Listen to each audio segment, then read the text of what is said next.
Are you in control of your actions? How do you know? How does your brain tell that something that you've seen happen was caused by yourself or another person? My name is Hannah Slack, and I'm a PhD student in psychology at the University of Nottingham, and in today's talk we're going to find out the answers to all of these questions and more. We're going to start off by talking about how our brain knows when something that we've seen happen has been caused by us. We'll then talk about what this ability is important for.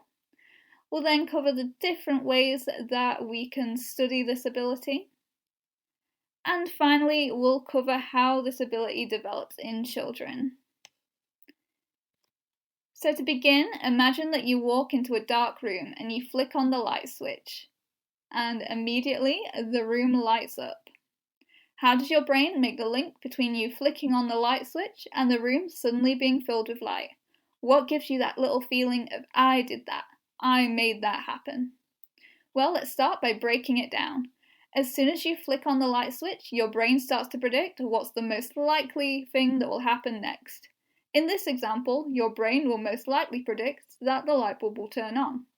Your brain then compares what it expected to see versus what it actually saw. Here we can see that we predicted the light bulb would turn on, and indeed, as expected, we saw the light bulb turn on. As we've got a match here, we will experience that little buzz feeling of, I did that, I made that happen, and this feeling is called our sense of agency. But what happens when we've seen something that doesn't match up with what we expected to see? Now imagine again that you walk into a dark room. You see the light bulb turn on, but you did not press the switch. Here you had no reason to expect that the light bulb would turn on, and therefore, when you see the light bulb turn on, you did not experience a sense of agency, as you did not think that you caused it to turn on. But what about when something unexpected happens? So imagine once again that you walk into a dark room. You flick on what you believe to be the light switch, and your brain predicts that we should see the light bulb turn on. However, this does not happen, and instead, a stereo starts playing music. In this scenario, we have a mismatch between what we expected to see and what we actually saw. Therefore, we don't experience a sense of agency, and our brain starts to think up new, different theories on what could cause the stereo to start playing. It may be that we flicked the wrong switch. Or it could be that the switch is useless and actually someone else in the room turned on the stereo at the exact moment that we flicked the switch. Based on these theories, your brain then tries out a new action, i.e. flicking a different switch, until finally the light bulb comes on. So why is it important to study this? So we use our sense of agency every single day. It helps us to tell when an event has been caused by ourselves versus somebody else. And through this, it gives us our sense of who we are in the world and what we're capable of. It also helps us to achieve our goals by letting us know whether our actions have been successful in making what we wanted to happen in the world actually happen. In addition, people with certain conditions, such as Tourette's syndrome, have been shown to experience a weakened sense of agency. And therefore, it's important to study how sense of agency develops in neurotypical people, so that we can then work out how sense of agency develops differently in people with these conditions. So, how do we study this?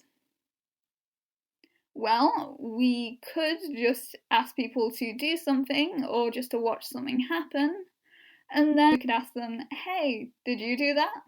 But this might not be the best approach. You see, subconsciously, our brain knows when something has happened because of our actions or because of someone or something else. However, as we saw with the stereo example earlier, when there's a mismatch between what we expected to see and what actually happened, our brain starts to come up with theories about what's going on. It's at this point that things like beliefs, common sense, and other people's opinions of what's happening can distort our conscious understanding of who caused an event to happen. For example, if you flicked a switch and expected to see a light to turn on, but instead a washing machine turned on, your brain would compare what you expected to happen with what actually happened and conclude that you didn't cause the washing machine to turn on. It would then look for other theories to explain what happened. You may then reason that as you're the only person in the house, you must have accidentally flicked the switch for the washing machine and therefore you cause the washing machine to turn on. So if we can't ask people directly about whether they think that they are in control of their actions, well, what can we do to study this? Well, instead, we can look at how good people are at predicting what is the most likely consequence of their actions, and from this we can learn about their sense of agency. In my research, I use online computer games to study this. One of these games is called the drag racing game. In this game, players see two racing cars and a set of traffic lights. They control the car on the left, whilst the computer controls the car on the right. Players have to click the screen as soon as they see the green light appear. The faster that they press, the greater their chance of winning the race. To perform well in this game, you need to start preparing to click the mouse when the amber light is still on screen. Doing this will mean that you can then click the mouse as soon as the green light is on the screen. And this means that you'll have the biggest chance of winning the race. Whereas if you just waited for the green light to come on screen, you might click too late and end up losing the race. So to start preparing a click, your brain needs to hold some kind of prediction about what will happen as a result of your click. And therefore, this game can show us how well players could start predicting what will happen as a result of their action. And from this, we can learn about their sense of agency. But how does sense of agency develop? Well, this has been investigated by de Brandt and colleagues in 2012. They asked children aged 5 to 12 years old to play a game, and in this game, children were shown a picture of a cartoon fish. And to win, children had to click the screen as soon as the fish appeared. And they found that older children clicked faster than younger children, and this suggests that older children are better at preparing their clicks than younger children.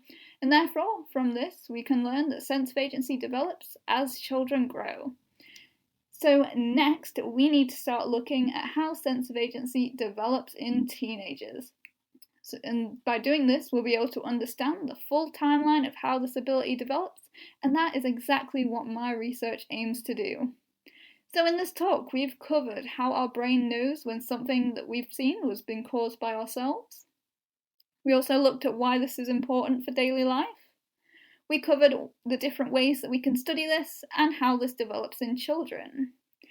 Thank you for listening. That is all from me. I hope that you've enjoyed this talk.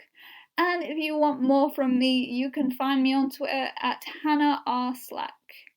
Enjoy the rest of your day.